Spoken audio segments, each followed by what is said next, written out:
So what do ibuprofen and baby food have in common? There are certain things in life we just don't question, not because we've done the research, not because we verified the safety data ourselves, but because they've been normalized to the point of being invisible.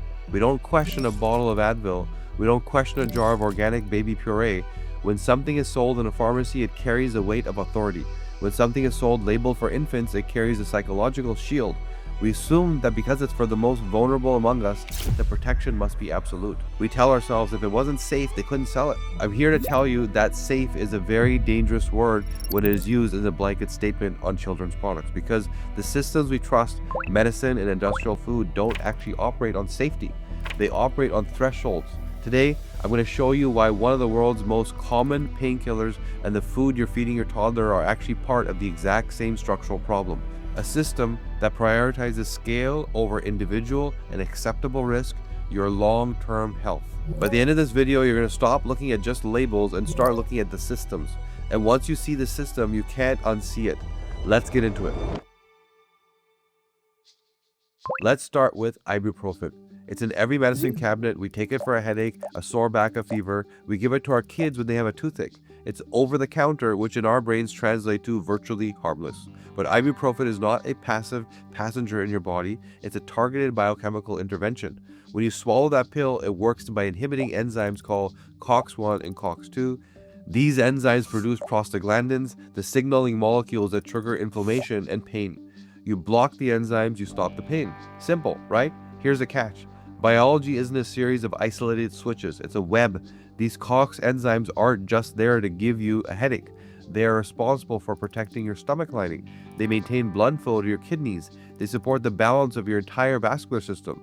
When you take ibuprofen, you aren't just turning off a headache, you're interrupting a vital signaling pathway that your organs rely on to function. This isn't Kash's opinion, this is basic pharmacology. Clinical literature is crystal clear. Consistent NSAID use is linked to gastrointestinal bleeding, renal stress, and cardiovascular risk. The problem isn't that ibuprofen is poison. The problem is that we've been conditioned to view it as neutral. We use it as a default instead of a last resort. We've traded the information that our body is giving us, pain, for a short-term silence that comes with the systemic metabolic cost. And don't let the timeline fool you. Just because your headache vanishes in 4 hours doesn't mean the drug has left the building. The silence is temporary, but the metabolic cleanup is a marathon. While you feel back to normal, your liver and kidneys are still working overtime to process those synthetic chemicals. The pain stops, but the biological tax is still being collected long after the symptoms are gone. Now let's step away from the pharmacy and look at the nursery. If medication feels complex and baby food feels simple, it's organic, it's natural, it's pureed carrots and rice cereal, but here's the clean label trap. We see that organic seal and we think it's a total safety shield, but the USDA organic label is primarily a regulation on what we add to the plant, like synthetic pesticides and fertilizers. It does not regulate what the plant extracts from the earth. Carrot can be 100% organic, grown without a single drop of pesticide, and still be loaded with lead and cadmium because of the soil it's sitting in. The label tells you the farmer followed the rules, but it doesn't tell you the history of the land. Over the last decade, multiple investigations, including congressional reports, have found something in these products that shouldn't be there. Heavy metals, lead, arsenic, cadmium, and mercury. Now, I want you to be very precise here. The big food companies aren't adding lead to the jar. This isn't a mustache-twirling villain story, it's a soil story.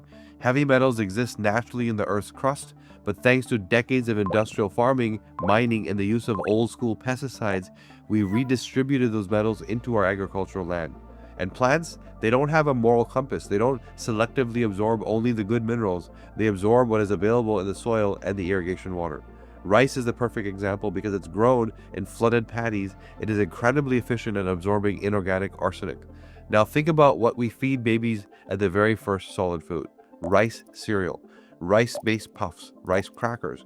We're talking about a crop that is known as a bioaccumulator of toxins, processing it at a massive scale and feeding it to humans who weigh 15 pounds and are in their most critical window of brain development. When these reports come out, the industry response is always the same. The levels are within the regulatory thresholds, it's safe. I needed to understand what a threshold actually is. In toxicology, risk is defined by 3 variables: dose, frequency, and timing. The dose, yes, the amount of arsenic in 1 spoonful of baby food is small. The frequency, But babies don't just eat one spoonful, they eat the same 3 or 4 products every single day for months. That is a cumulative exposure. And then the timing, this is the big one. An adult brain is a finished building. A baby's brain is a construction site.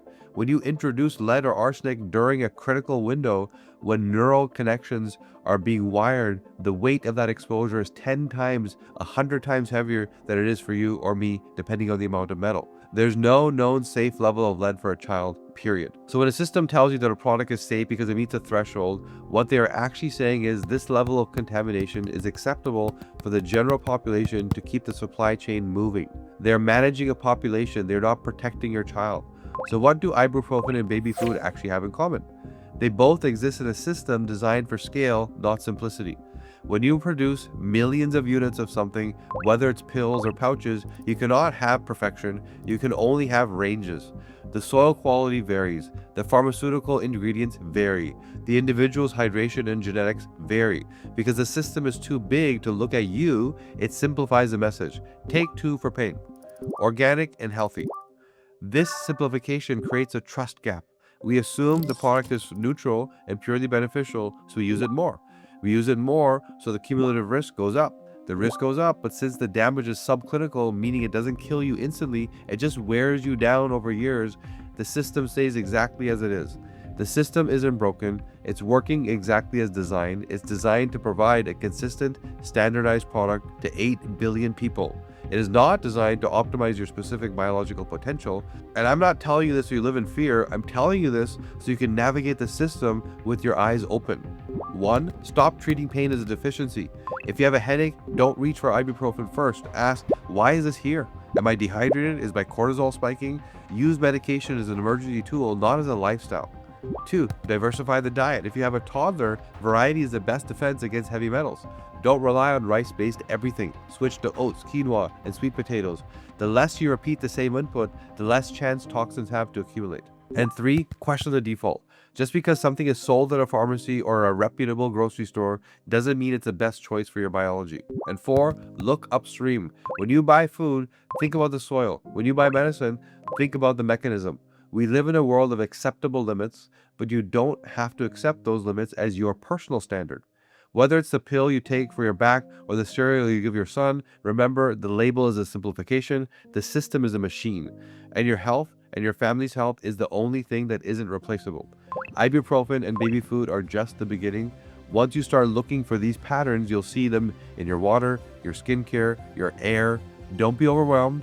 Be intentional, stop trusting the system blindly, and start trusting your own awareness. If this perspective changed the way you look at your medicine cabinet or your pantry, do me a favor, hit subscribe. I'm doing these deep dives every week because the standard advice isn't enough anymore, and we need to talk about the structures that actually run our lives. Hit the bell, share this with a parent who needs to hear it, and I'll see you in the next video.